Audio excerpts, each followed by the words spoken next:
What happens when life shatters everything you thought you were building? Where the dreams you carried are ripped away, not by choice, but by negligence. Most people never recover from that kind of loss. But some somehow rebuild. My guest today, Marina Mikhaiel, knows that battlefield. After losing what no parent should ever lose, she stood in the ashes of grief and decided, I will not die here. She created HotFashionista, not from comfort, but from pain. She turned suffering into art, fashion into therapy, and silence into strength. But this story isn't just about survival. It's about what happens next when success arrives. Because the fashion and influencer world, it's beautiful. And you'll agree with me, it's brutal. Where smiles hide envy. Where applause can turn into whispers. And where one woman's rise can awaken jealousy in others. Marina faced all of that. The loss, the spotlight, the pressure, the betrayal, and still choose grace over gossip, purpose over pain. Today, she's not here to sell you a brand. She's here to remind you that beauty can rise from brokenness and that the strongest women often walk alone until they build their own runway. And this is not a story about fashion. It's a story about resilience, rebirth, and the courage to shine, even when others try to dim your light. Welcome to Life, the Battlefield, and welcome, Marina.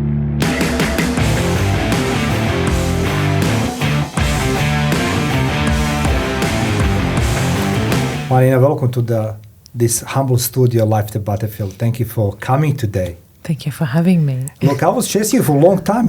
You are somebody who is the hardest worker in the room, actually. I must say it's something I noticed straight away with you. So, please tell me, HotFashionista. Mm-hmm. Why did you become HotFashionista? So I actually started HotFashionista after a loss. So I had a stillbirth on 2018 that it could have went two ways. Either took me down really bad or made something great. So my husband and I thought what do I like the most? So let's just travel, talk to factories and start HotFashionista. And this is how we started it from there. And COVID hit. It was like a battle after battle after battle. COVID hit. Then I had two beautiful children, but still we managed to keep the business alive and working. It's an international brand now, so. It is actually, for those guys who are interested in what Marina actually does and how she does, I'm going to put in the description section all her socials and details. And the reason why I wanted you today, Marina, in this studio, our mutual friend, he whispered your name a few times, Chantel. And but that's like, I didn't spy on you, I was talking, but it's like we are friends on Instagram. But I noticed that you're a hard worker and you're the mother and the wife. Most of influencers, they are not this. They're turning themselves towards being influencers because of the money. But the moment everything changed, that you turned your pain into the HotFashionista, right? I want to ask you one question as a human to human, as a man to woman, or to every woman out there, Marina. How did you deal with the pain when you lost a child? Oh, it was terrifying. It was really, really bad because it's, as sad as it sounds, it's really hard to think that when you have that joy, like all of us mums, like wait for that moment that finally all this comes to life and see that kid. Burying your child is one of the hardest things. You could, like I was like, that's just impossible. When I was told in hospital that you're 1 in 1,000 people, I was like, why me? Can you just help me? Can you just get the child out? And I remember that doctor looked at me. She's like, by the time we go to, by the time we go to the C-section on you, the baby will be dead. And she just left. So that moment. That's cold. It is. It was really cold. It was really cold. That moment, I was like, you know what? I have to not take the downside of this and just be powerful. I need people to know what happened and just... They tried to shut you down? They tried to shut me down badly. Really? Yeah, it was because of hospital negligence. They could have took me to the birthing unit straight away because I was 8 months pregnant. But they just chose to sit me down. And after probably 20, 30 minutes, I got really sharp pain and I started screaming on the floor, code red. All of a sudden, the doctors that wasn't there is there. And I was feeling the baby still. But they told me, sorry, by the time we get you inside, the baby will be dead. So we don't want to scar you. And I'm like, but that's my body. Scar me. I'm happy. And she's like, sorry. And she just left. You know, when you sent me your bio, and when I was reading this, I was like, it's hard. It is. See, it's. I can't even explain, because it's not normal that parent bury their own child, right? That's something nobody can even envisage. But you turn this into, as you say, with your husband, you start travel to, recuperate yourself. And then HotFashionista. How did you come with the name HotFashionista? Because it is the good name. Like literally, I said to myself, HotFashionista. Man, that is so good, so sexy, so like attractive. You know what I mean? And I was like, I need to Google it. And then my son says to me, dude, it's a website over there. Oh, yes. So how did you come with the name HotFashionista? It was more of the SEO perspective. Okay. So what is the most searched words out there? It took us like a few days to figure it out. And I was like, it sounds powerful. And I just didn't want to limit it to only the younger women. I also want everyone to feel comfortable wearing whatever they want, they want, whenever they want. So HotFashionista, it sounds like all ages. All ages. So in hindsight, I'd like to ask you something else. You say you travel with your husband, right? You know what I mean? So when you lost your child, you decide to do this one, why travel? Because I got told I will not have children after this loss. Not to have the children? No, I'm not going to be able to have more children. They told you? Yeah, in hospital. Sorry, but you have it? Yeah, I have two. Yeah, that's how bad things went. They were like, God. I think you're not going to be able to have any children for a long time. Yeah. And I was like, it took me really down. Yeah. It took me really, really down. I was like, that's it. My life ended. And I have so much power. I just need to use that. I can't just accept it and sit down and not do something about it. So that's when we were like, you know what, let's just try to distract from that and do something. And instead of just sitting down and crying. You have more balls than most of men I know. Oh, well, I'm glad. No, seriously, I tell you why, because I don't speak this openly quite often on air, but I met a lot of men in my life because I was in military, particularly I was in a war, and lately, last couple of years, there's a lot of these alpha males, just to name a few. Everybody's a killer, everybody's just so special. But they all cry me a river, actually, stories. But you are a true hero for me, honestly. Thank you. Because I want everybody, guys, male or female, I want you to learn this. I want you to embrace today's interview with Marina, because you can't buy this experience and I don't wish nobody's experience to nobody. But Marina, she's here to empower all of us how to go through the pain. So you began to travel and create a content, right? Is that what it was? I just love taking photos of everything. Of course, what woman doesn't love to take photos? You know? What the husband say, that stop it. He's actually he's good with it, but sometimes it's overboard. It's like when I'm hungry, how about we just eat? Yeah. I'm like, just wait. It looks really nice. I need to take a photo. But I think we all do that, really. Yeah, of course. Look, we all have this hidden fetish. I mean, yes. Like, even us, like, look at these people on the phone, but then it looks so good. Yes. Sometimes not to take a photo. So, what was your first content you started creating? Oh, it was actually a brand that reached out only because I was like taking photos and videos, and I was so scared to reach out to brands. Yeah. So I got a brand that emailed me and, oh, do you want to do this hair product for us? And I've done a video for them, and I remember all of a sudden after posting this video, I kept getting emails and emails and emails, and I'm like, okay, nice. Yeah. Plus, when you're in a circle around people that doing it already, it's so easy for brands to find you. So all it takes, like, they see you with someone that already been doing it for years, and they just look at your content and it's good enough. Let's have her. So it was really easy for me. And I've been doing it for 1 year, believe it or not. It's 1 year? 1 year. And I didn't spy enough on you. 1 year. 1 year, and it's been like doing really, really good. That sometimes I'm like, I can't keep up. Can you I'm sorry that I'm not responding, but I will get back to you. Yeah. Yeah. Can I ask you a direct question? It's quite embarrassing to ask this for us men. No, it's all good. Do you think it's easier to become influencer for women or men? Look, I believe that anyone can do it, really. Oh, come on. Honestly. No, honestly.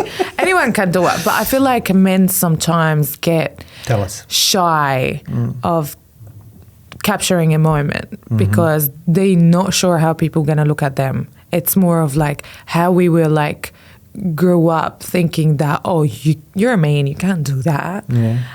But I feel like you can. Why not? It's just a photo. It's just a video. It's like, think of it like you taking a video of a holiday and you just like sent it to a family group, like how great that place was or this destination was. It's not that big of a deal, even if no one liked it, really.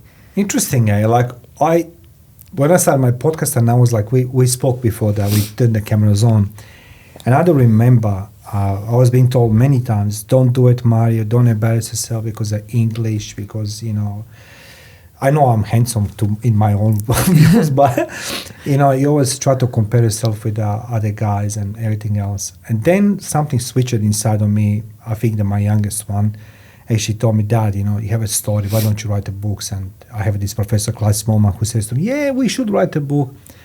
And I was afraid that people were going to judge me. They did judge me. Now, I want it from your point of view. They would judge regardless, Mario. I was a people pleaser for so long. I am that type of person that I would like sit down with you, and then I will feel like no matter how bad you are, I just need somehow to absorb that and like not comment on it or don't react. But I learned no matter how much I would do, these people will still treat me the same way. I've tried my best so many times with people to the extent that I'll get it on me. Like, I absorb people energy so bad that it's just sometimes it's not healthy. I would get really upset. So for example, like if I'm sitting down with Mario and Mario just like all of a sudden switch off, get on his phone, or just leave me and go upstairs, I'll be like, what did I do? Did I do something wrong? Yes. So I would take it on me a lot. But then eventually growing up, I realized that some people just nasty.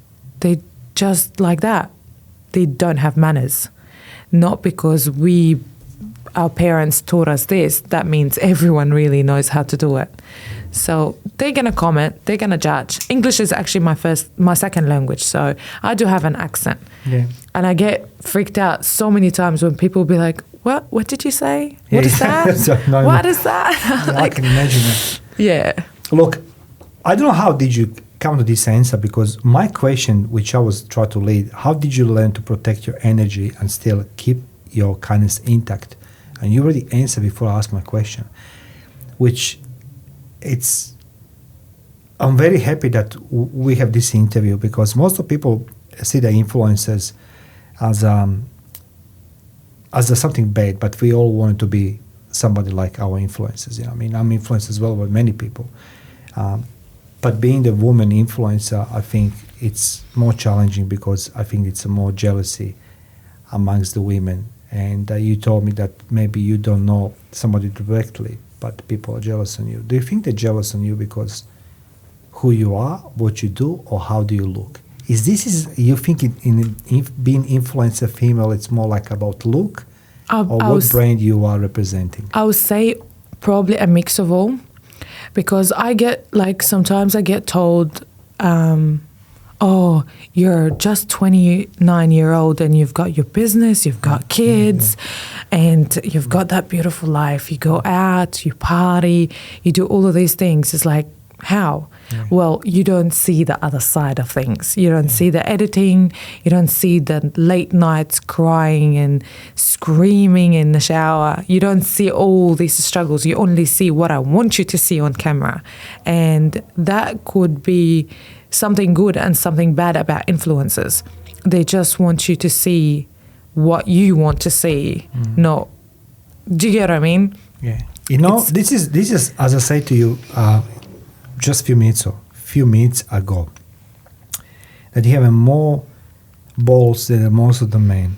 We all try to portray our success in public. But in reality, what you told me right now, it's like there are the days when you're crying in the shower. Yeah, I do. A lot. A lot. We don't want to have the sponsor of the tissues, you know what I mean? That's what we don't want to do. I don't. But nobody sees that you're going through the many changes and many transformations, and many questions being asked by your family, by your clients, and everybody else. Takes a toll. Would you mind to share with audience of Life to Battlefield, when somebody hits the wall, let's talk about mental obstacles, how you deal, and what would you suggest to everybody can apply from your knowledge, from your perspective? To deal with going through a hard time? Yes. To be honest, I can't even answer this, because... How do you go? For me, sometimes I don't even know how to do it, but it happens. It comes past. Like, sometimes it's if you got really good support system at the back of you, like someone... So, for example, for me, like, if my kids, it's just too overwhelming, I have to have this support system with my parents, with the dad's parents, if someone can take the kids and I can switch off. But sometimes it's so bad that nothing can help it. You just want a minute by yourself with people that you love. You want to laugh, you want to have a drink, a good feed, and I love a good feed. So if I'm we come to this later, because I want to know something what you're doing for your dieting. Because when I saw you walking out of the lift, I said like, oh my God, look, she's skinny. You know what I mean? Like I was like she must not eat. But you answered perfectly. There's honestly, there's no solution. Sometimes I think that if we go sleep in the morning, wake up, the solution appears. That's my take. I mean, that sometimes I say like myself, I can't solve the problem. So like, I go sleep and then morning somehow it's just miraculously things change. Yeah. So thank you for sharing this with us. Okay, so like, let's go talk about fashion now. I'm confused with the fashion today, right? And I'm glad that you represented the feminine side and female side, and you are the dresses, and you're looking attractive. And I saw in your Instagram, guys, I'm gonna put in description all the Marina socials. So guys, give her love, give her support, subscribe, and share her content. So let's go say, first question: when you step into fashion and beauty, did you see this as an armor for yourself? I just love it. I can sit down for hours looking at dresses and clothes and tops, and it's crazy. It's insane. Really? I've got ADHD. So you can see me for 1 hour just sitting down, scrolling. That to extend the website sometimes kick me out, think I'm a robot. From how much I never heard such a thing. Yes. It's actually so valid. I know a lot of people go through this too that have ADHD. It's just I'm so zoned out. I'm like looking, I'm like, wow, this with that. I feel like I just can picture it all together in my head. I love fashion so much. Okay, I have the question, which is now not related to the interview, but it's related to what I'm seeing personally. So let's go come back to the one crucial point. I'm older, I'm 53, and I grew up in different society and under different circumstances. But something's changed with the female fashion, right? When I walk in the gym, even this morning, I can't understand how the women dress in the gym because it's like literally invitation for sex, right? You know what I mean? I don't understand why they're doing this because it's not even attractive anymore, right? So there's nothing anymore to do to become more attractive than what they're wearing, particularly those skins or whatever they call them. Now the girls are dressing shorter and shorter and shorter, yet you, representing brands, seriously, nice dresses, skirts, that's what it's like, high heels. Why didn't you choose to be short, nothing wear from what you're doing right now, representing brands, which is a classy elegance?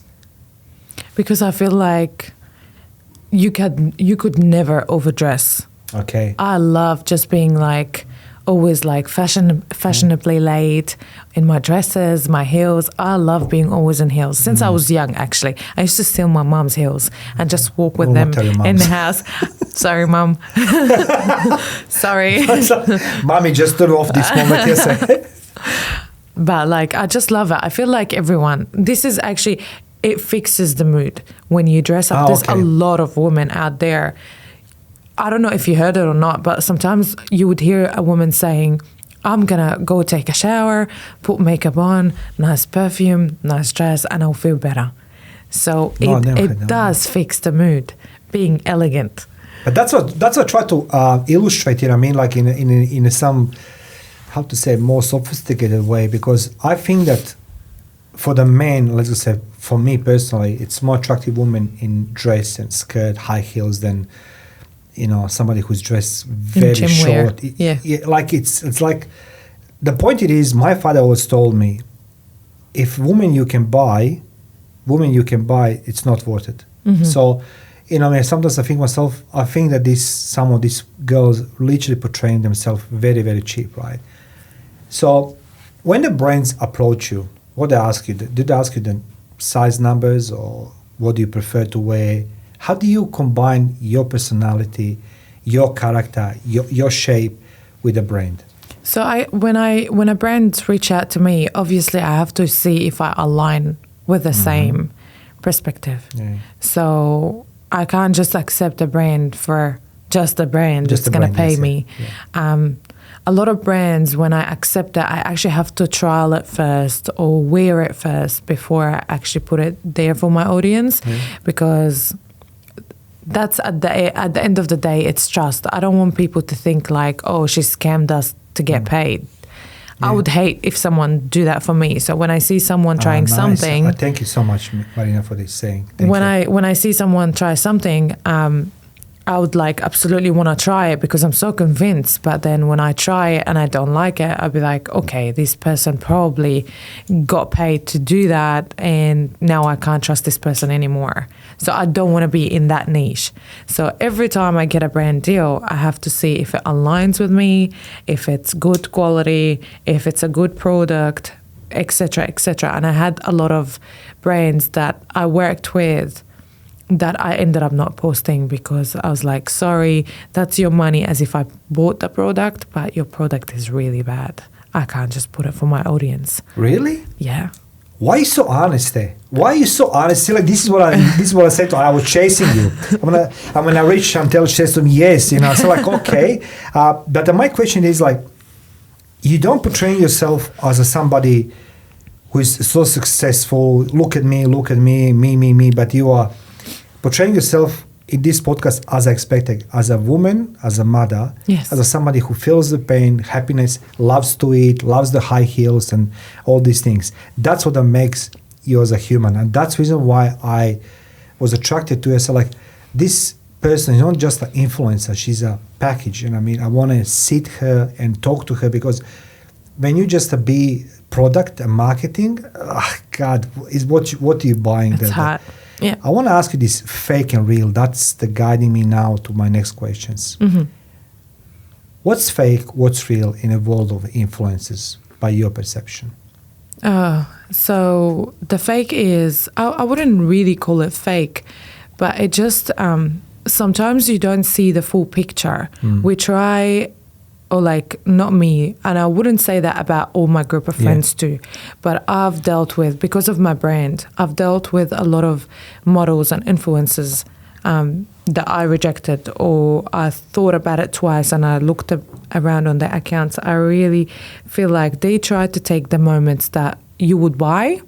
Yeah. So this product is looking amazing, but they don't show you the full picture of like what's around you. You go there, be like, oh wow, for this restaurant, the food looked so nice on Instagram, but when I went there, it was very filthy. It was really bad. The stuff was really rude. So that does happen sometimes. This is the real and fake perspectives. Yes, the food is great, but sorry, I don't know how it's been done inside. Sorry, if it's that filthy outside the kitchen, probably it's not good inside.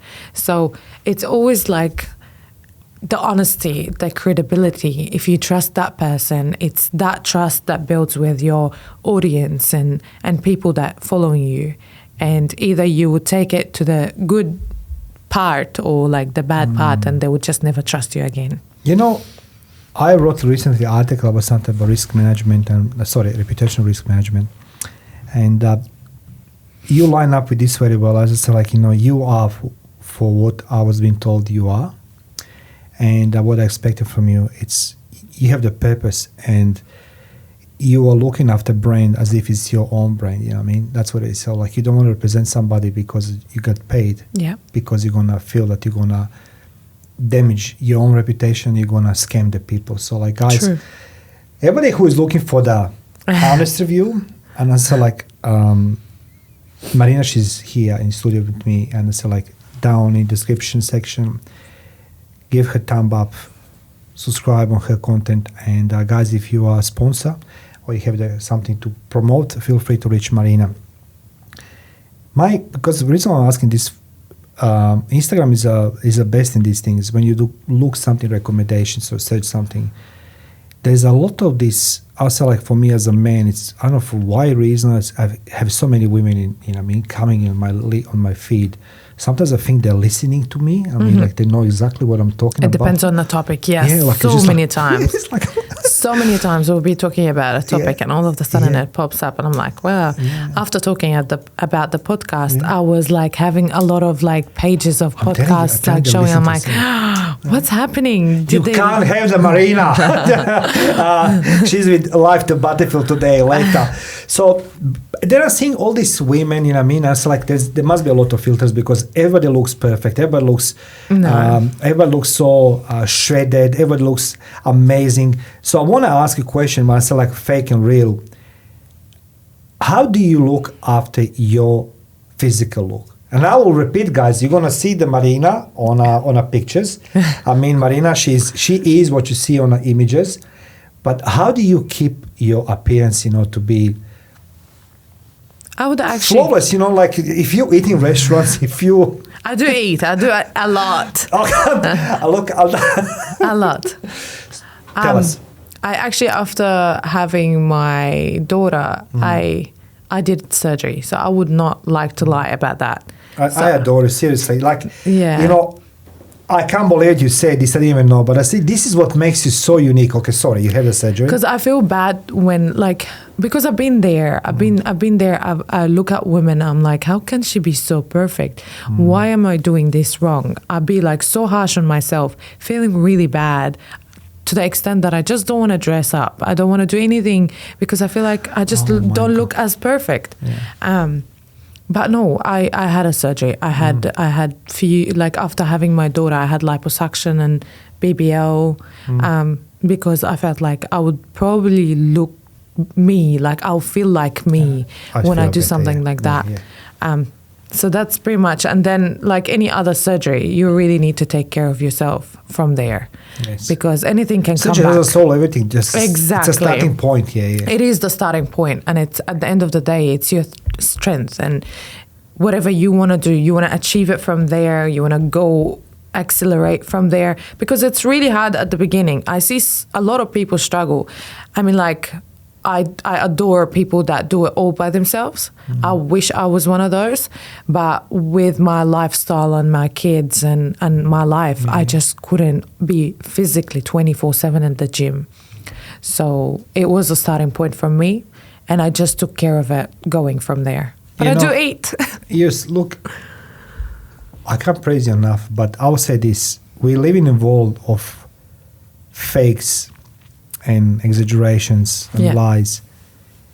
And I say again, you're the one of the few people I really admire now because of the truth you're speaking.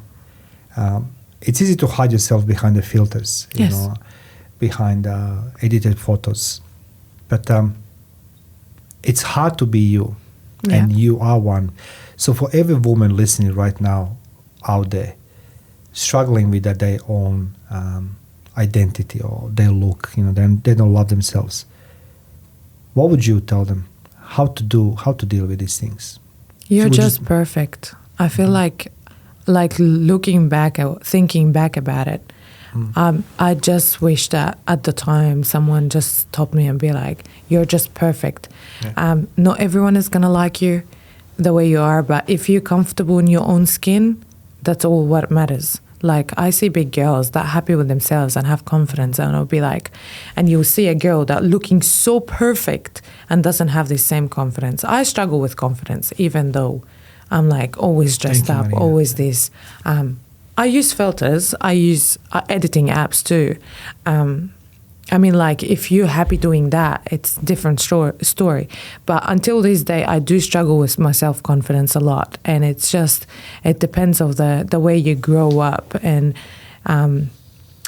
but yeah, you're just perfect. You don't need to do anything. And if you feel like you need to do something, just do it. Who cares? Like, it's you at the end of the day. It's your money, it's your body, it's your mentality, it's your peace, it's your life.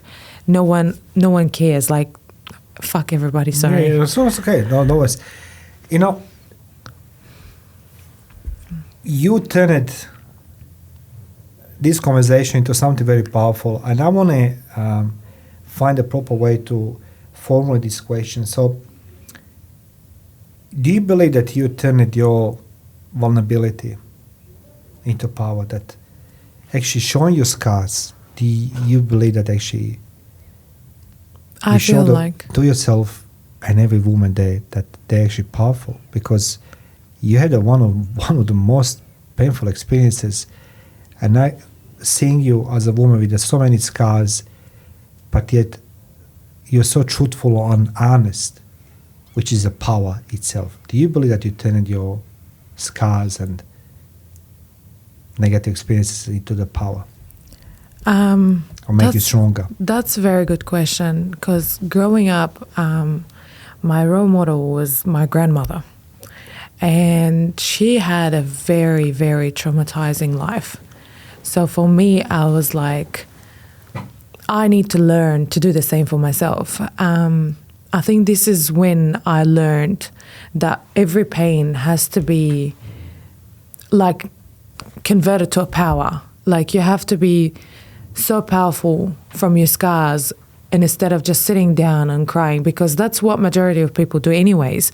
They just sit down, feel like that's it, life ended there.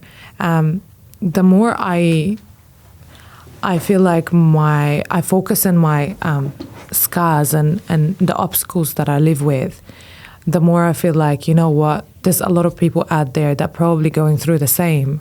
And as much as I struggle to find them, I think if they find me and they see me actually not doing bad and surviving, that will give them hope in life. And that's all I want. I'm speechless, honestly. Like, usually that doesn't happen often. I think that every woman and every man can learn so much from experience. when people see your posts and your presence, see the glamour, they see the class and style. But few people know actually what's behind this. So you mentioned that people don't see it. Countless hours you editing pictures. They don't see how I wake up with my kid like crying, can't manage his tantrums. They don't see that we actually have to like, before I start my day with like all this beautiful content that I post, I have to go through giving medication and giving specific food, and we have to drop to childcare and all this chaos, and at the beginning of the day, and like the sleepless night, changing nappies and all of this, and then doing the content, then going back again to cleaning, managing work, business, and then at night going on the business, working on it, and then it's that cycle that never ends. They don't see that. How do you find the courage then to smile? Because those people who don't know, and I ask this question particularly if I mention some of your children,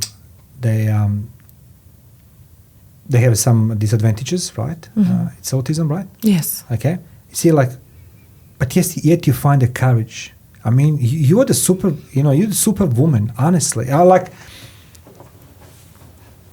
You represented the brains. They don't know your story. Yeah. Now we know all your story. Now the hundreds of thousands of people are going to hear that story. And I want everybody hear this story. And those guys with the bigger viewers, the sponsors who are very interested, Marina, she is the woman you're going to go. So you looking after your kids, looking after your family, then you're fighting with the shower, crying or crying, whatever, that things, 80 pictures. How do you find the courage then following day that you stand in front of camera, wear the beautiful dress, high heels, and smile? Where is this courage coming from, Marina? Tell us all, tell everybody to get their life together based on what you're saying to me. I think it all at the end of the day comes from the support system. I'll come back to that. It comes to your partner, it comes to your family, your siblings, your friends. Before meeting my group of friends, I was actually I was really depressed. I was going into that life cycle that I feel like I'm like drowning. I don't know. I need friends that would like not judge me. They will click with me on the same page. It was hard. It is really hard. But then you're a dad yourself. Yes. You know, when your kids look at you and be like, wow, Dad, like when I see that on my daughter's eyes, or like my son that can't explain himself, I feel like I just can't collapse yet. I have to go somewhere to get them safe before I actually feel like this will overtake me.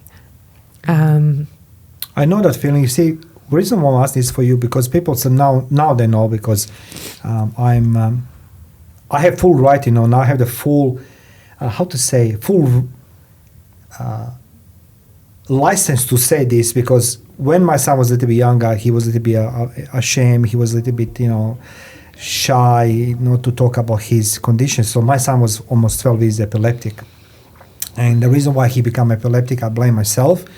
Even doctor says to me, can't exclude nothing else. But 2009, when GFC comes, if you remember, it was a global financial crisis. Yeah. I lost family, I lost the home, the car, and somehow I wake up in the morning, Matteo has epilepsy. And I was like, what,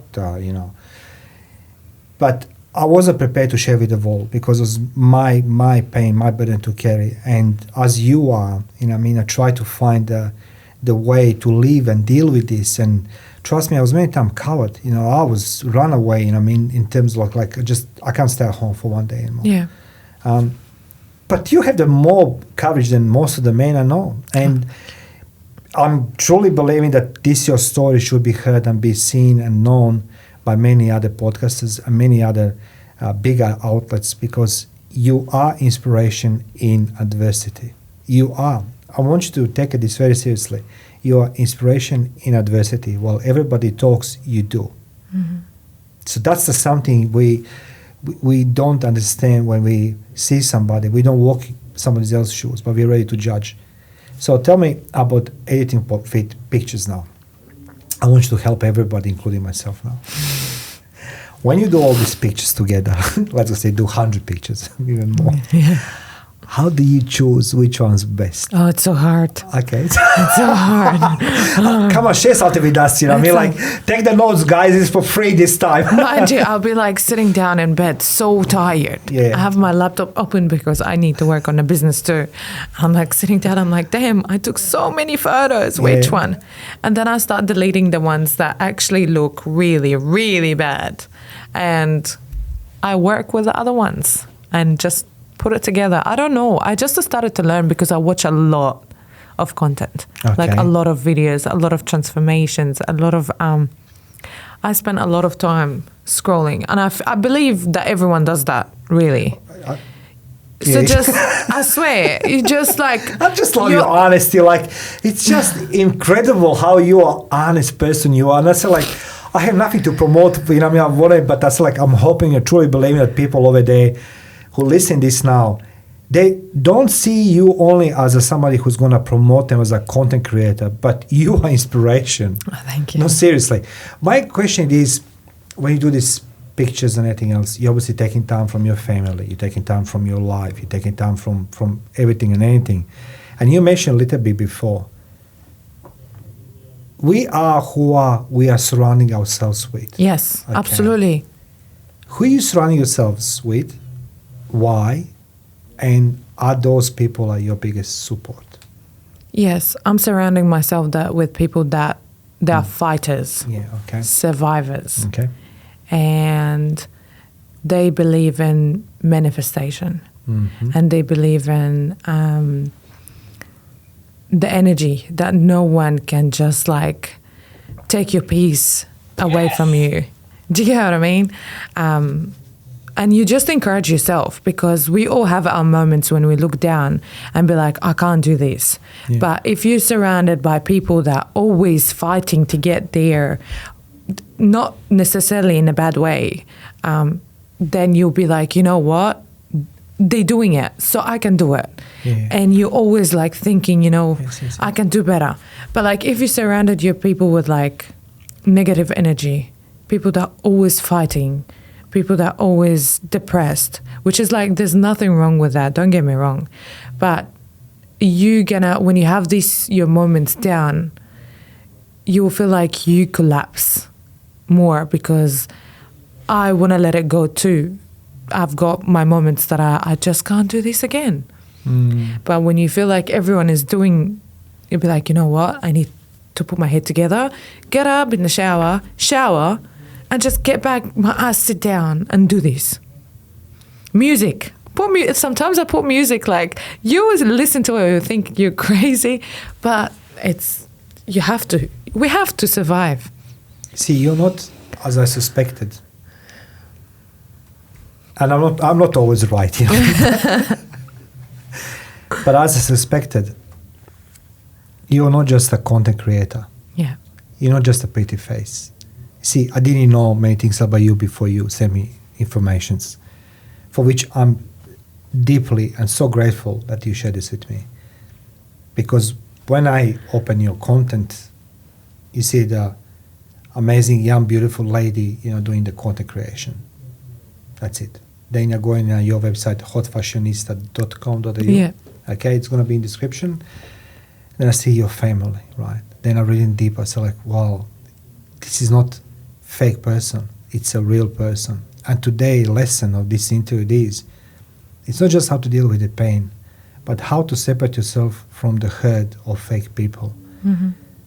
In your own words, and you saw this obviously so many times and so many levels, what's the difference between the content creator like yourself, and I will say this in my own words, you're real, and the fake content creator who are doing this just me. How do you spot that difference? That somebody does this because really enjoying doing this, you're caring for your brand, you truly do, because I can say this. How do you spot difference between those ones? For me personally, Yes. I feel it. Okay. How do you feel? actually feel it. Okay.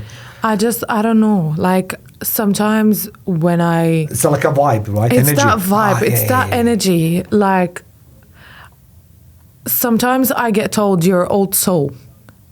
To you? Yeah. Oh my God, I heard this other day. Oh my God, like I need to start scribbling these like things. I'll be sitting down, and sometimes it's actually not a good thing because I would Why? like go in a room full of people, and I will feel that weird vibes just before I start talking to them, and it's you can tell on my face, because I don't like. I'm a big believer that not because you heard something bad about someone, that means he's bad, because you never know that person that spread this, what happened, what's the story. You've never seen the full story.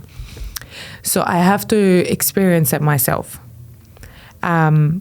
But like when I am looking at influencers or content creators, I feel like sometimes you can tell if it's genuine or not. Like, I don't know, you would feel it actually, Mario. Like, you've never felt it?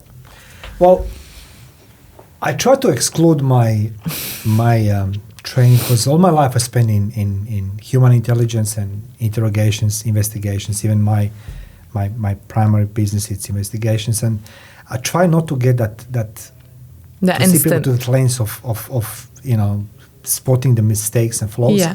But I'll give you an example. Let's say Jay Shetty. You know Jay Shetty?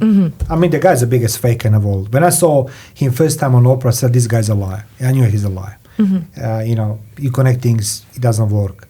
When I go out on these meetings and networking events and people offering me things, they don't even ask me what I'm doing for a living. I say it's not genuine person. So I'm feeling things, but I try to distance myself from this that type of people. But you are in that industry Yeah. where everybody wants to be, big, beautiful, everything else.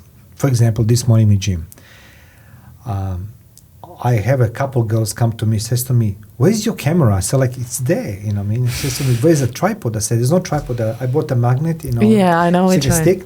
She said, oh my God, this is so clever. I said, I know, girls, $50 each. You're laughing, right? There's the guy comes with the tripod, you know what I mean? So he's all, big and all these things. But nobody wants to be around when he takes the videos. So I asked another girl, so what's happening with this guy? He says he's a faker, he's a liar, he's a, blah, blah, blah. But that's a gym. But you are in this real world. And you advising everybody now to use their energy and their vibes. So if it's something too good to be true, usually it is, right? Yeah, well, they post stories. It's not always reels. So they post their life sometimes. You would catch the vibe. Yeah. You would feel Yeah. that person like I was watching someone, I don't want to mention her name. No, but no names, no she's names, no from names, UK. that's okay. Yeah. She's like a massive like model, influencer, content creator. And I was like, she's got a YouTube as well. I was watching all her videos since I came to Australia. And then all of a sudden, I've seen a video of her going somewhere. She was filming like a music video with someone very famous. And I saw how she was treating the staff. And I was like, that's it's good to observe that. And then slowly, I see like when she started to make it to the top, it started to change her personality, which is by all means, some people change when they go to the top. Why the change? May I ask you why, Marina? May I ask you something as another woman, as a content creator? Why did people change when they start becoming famous? Sometimes it's a trauma. Trauma? Yeah.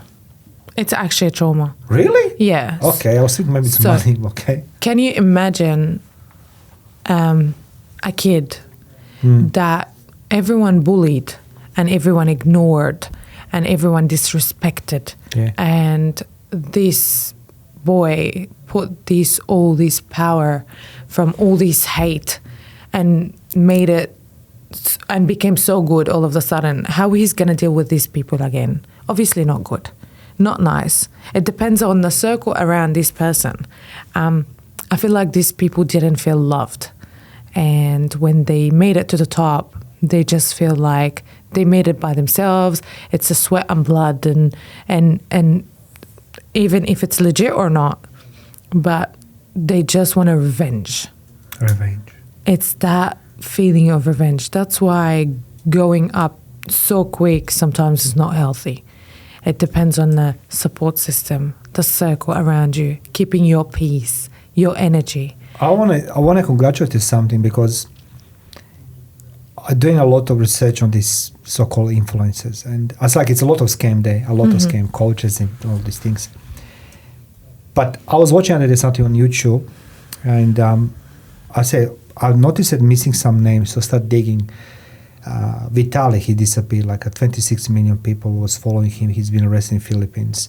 So all these content creators doing the stupid things, and they've been exposed, and lies and everything else. But you have credibility, and that's something which is very attractive. Your brand, which is you, it's credibility of yours. You speak honestly, openly, and that's what every brand wants. To see it. I'm not sure you remember the guy called Liver King.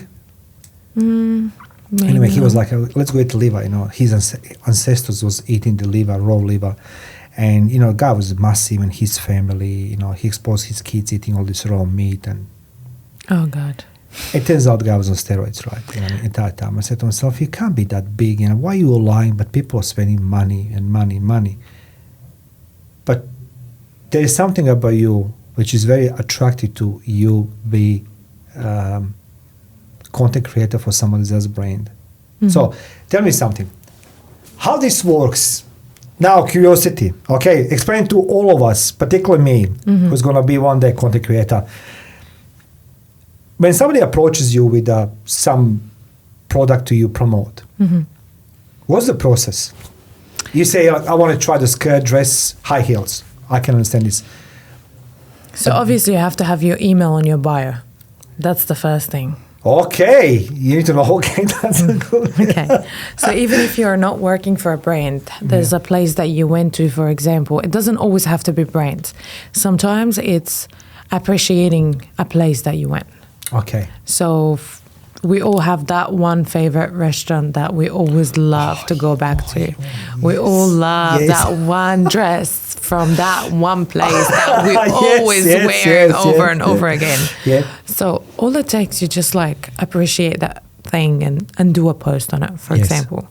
It will show from the love. Then you'll find brands, because at the end of the day, brands need content to advertise, to get them customers. So sometimes they really don't care if you have credibility or not. They want content, they want to post it, they want to pay for ads.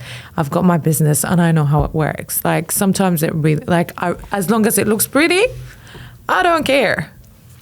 But I would put it on my bio. They were reach out to me through email or DM, and then you take it from there. So they ask you for your address. Obviously, they have to explain what is this product about. If it close, they will tell you potentially their story. And then there's agreement. Either they send you a contract if it's paid, or they will disclose with you that they just still starting new and they want to send it to you as a gift. Okay. And then you either accept either way. Some people start gifted at the beginning because they want to grow this content. I did that at the beginning, but then I went to the extent, it's just so many emails that I just can't be sitting down and editing all night. But as I know that brands do struggle paying all this money to those content creators, that sometimes it's a hit and miss. Is there any hope for me maybe to advertise some dieting food or something like that? You can. There's a lot. There's a lot out there. Look, I had the privilege sitting with you. That's, for me, it's success itself. Thank you. No, honestly, because, everybody chase, in a world of podcasting, everybody chase the big names. I deliberately and purposely avoiding celebrities because it's all about them. Yeah. As you did, I did build my audience very hard, and they love what they hear. They love this. You see, a lot of people just going to relate themselves to your story because it's real, it's raw. It's who Marina is. There's thousands of Marinas there out who going through the same ordeal this very moment. They want to know how to become an influencer. But I have 2 questions for you. If somebody now listens to this podcast and says like, I want to become the influencer, would you be willing to be mentor somebody to how to start becoming 100%. Or I have another one. Don't ask me how I know. So other day I run into office and the girls in my office talking about Sex in the City, but it's not Sex in the City, it's a latest something, it's whatever. And there's an episode where the guy walks with his fashion stylist consultant buying the present gift for his wife, right? So he's so rich that he has a consultant. Like, why not? So if the woman wants to go there and they say like, I'm not sure what to wear, how to wear, would you be willing to as well to be mentor the women, to help them with their fashion? I wouldn't mind, but I wouldn't give myself that title because there's a lot of that's great. That's my interpretation. Yeah. Apologies. Okay, No. so if somebody comes to you say like, look, I'm willing to you guide me, and of course they pay for your services, help me to become better, to wear better clothes. Would you? I would definitely suggest you to a stylist that I know. He's great. Okay. So it's a he. He like a man. He's a man. About women. To talk of women. Yeah, it's fine. A stylist is a stylist at the end How of the the day. man can know what a woman wants? You'll be surprised. I am surprised. Let's go fight now. There's a lot of stylists that they see things because at the end of the day, you want to see the perspective from both ways. Because women only sees women clothes, guys, they're more diverse. They can see, they can picture like how the look looks all together. So you want to get that between, You'll be surprised. Okay, I'm learning so much from this one. Okay, there's actually very good stylists out there. But if you're gonna become an influencer, there's only one thing that I would love people to just avoid. There's a lot of brands that would from a personal experience. Please share whatever you think it's valid to everybody to learn. So there's brands like, for example, because my son is autistic nonverbal. There's a lot of brands that come and be like, oh, there's these drops that will make your son talk in 2 weeks. There's these drops that prove this and that. There's influencers for these things or content creator for these things. I'll say this publicly. The guys who follow my channel, they know that I'm exposing the false gurus and coaches, and there's a lot of fitness influencers who promoting the rubbish of the proteins and supplements, which they don't work. And I admire you for what you're saying this right now, because this is your integrity. Yeah. This is why I would choose you. It's not just that. You're playing with parents' emotions. You know how many times I'd be screenshotting and doing researches, and it's not nice. It's sad because you don't know what we're going through. To use this to sell a product, it's just rubbish. I feel like this is the lowest it can be. And if we're gonna be talking about the fake and real, I think this can't be encouraged anymore. Marina, I think the world needs more of you. I'll be honest with you. I said to you this before we turn the cameras on. I don't take the prisoners. So it's very hard to impress me, and you come across as you being introduced to me as somebody who has a high integrity, which you are. And as I said, when we talk about parents, and I say again, I know with my son Matteo, when he had epilepsy, people offer me all these rubbish things, and I'll say don't. Yeah. Please don't, because it doesn't work. Don't bullshit to me and selling me the snake oil. Now, Marina, before we wind up, how the people can find you? I'm on Instagram. Okay. On Facebook. Yeah. That's really, as I mentioned, I've been doing it only for 1 year, so I'm still figuring it out. Okay, and then you have your website, HotFashionista.com.au. You guys are going to put in a comment section below. Marina, I know that day it's long, and I say I'm very, very thankful and grateful that you found time today to come into studio.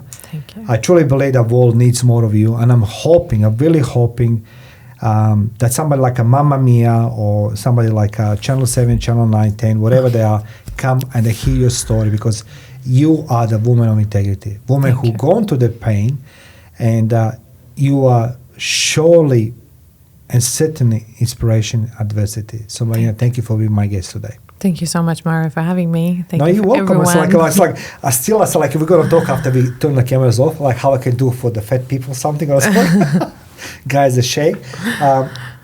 Those who are interested how to contact Marina, I'm gonna put in the description section all her socials. So guys, feel free to contact Marina, and let's go take it from there. Thank you, Marina. Thank you.